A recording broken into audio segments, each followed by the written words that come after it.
partner and I negate the resolution that when in conflict, this house values equal partnership over traditional marriage roles.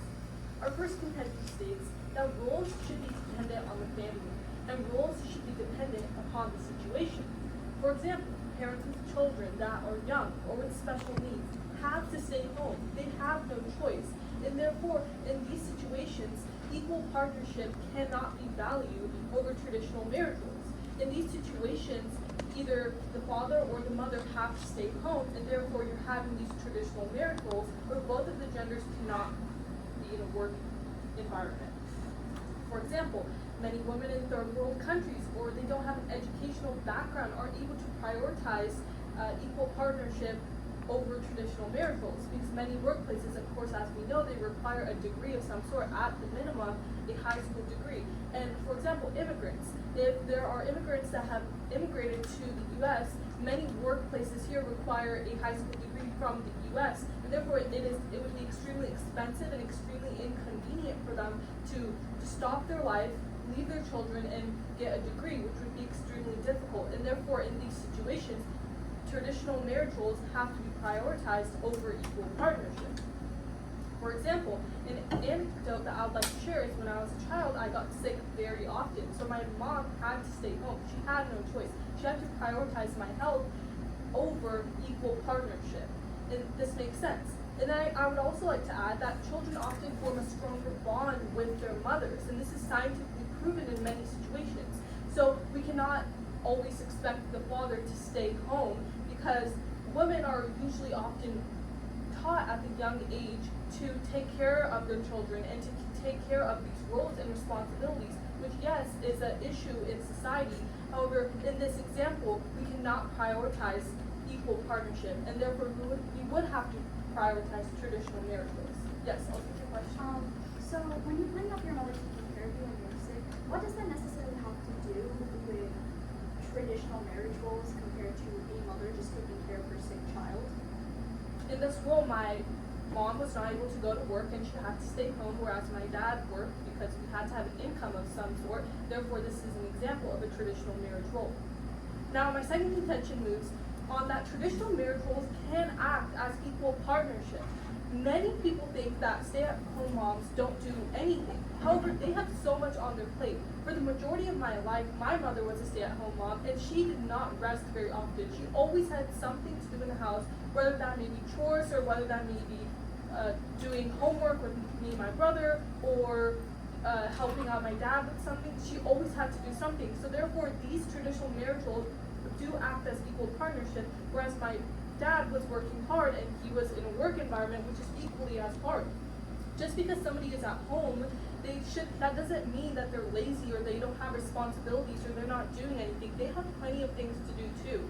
The opposition stated that that stay-at-home moms, for example, they have no social life. The opposition addressed traditional roles in the most extreme examples. I know many stay-at-home moms, and for example, when my mother was a stay-at-home mom, she had a social life. I can promise you that. She was not barricaded by her home. Just because somebody stays at home and their work environment, their workplace is their home, and their responsibilities are in their home, that does not mean that they're barricaded or they're restrained or restricted to that place. They can go somewhere else. This completely disputes their point that they stated. The resolution also states that one should be prioritized over another, but I'd like to clarify that as a negation, we disagree and say that they can both act as one another and can be alternated. Now for our third contention, we stated that it is more easier for men to succeed in a workplace.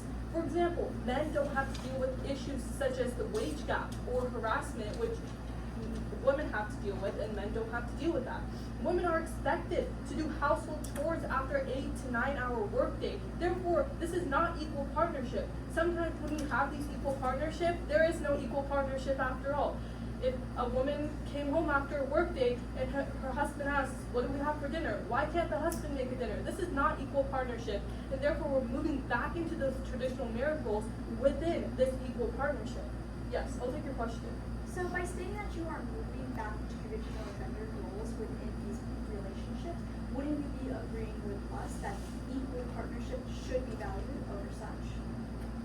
No, because even within these equal partnership, we see that equal partnership does not exist in equal partnership. There's always some sort of unequalness. There's always some sort of inequities in equal partnership because it never ends up becoming equal partnership.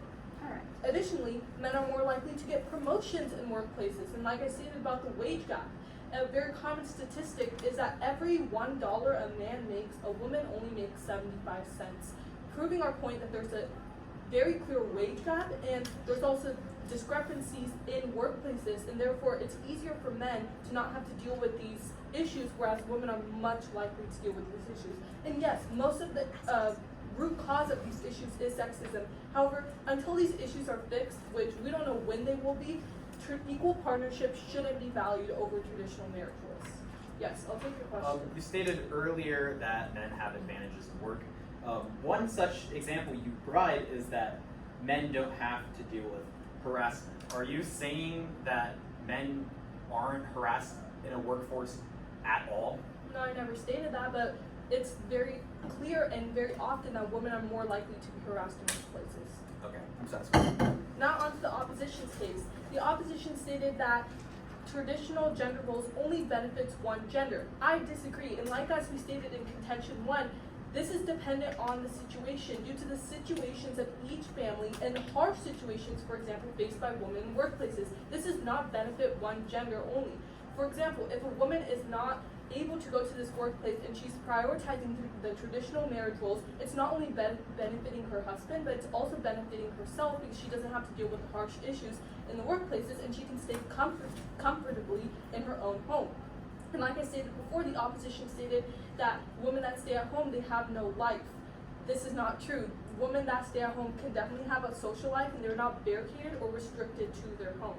I'm sorry, I can't take any questions right now. Additionally, the opposition stated that there was a pressure for both genders. So this was agreed by the opposition themselves that within equal partnership there is a pressure for both genders. Thus they agree that equality is contained within traditional roles because even within traditional roles we have pressures for both the male and the female. And lastly, Judge, I would like to state that the opposition used examples of toxic relationships where one gender isn't deemed significant of their work. However, there are healthy relationships that function within traditional roles. Our case addresses all situations and all relationships, and not just extreme examples from the 70s and 80s, which the opposition consistently brought up. And for these reasons, my partner and I urge a vote for the negation. Thank you.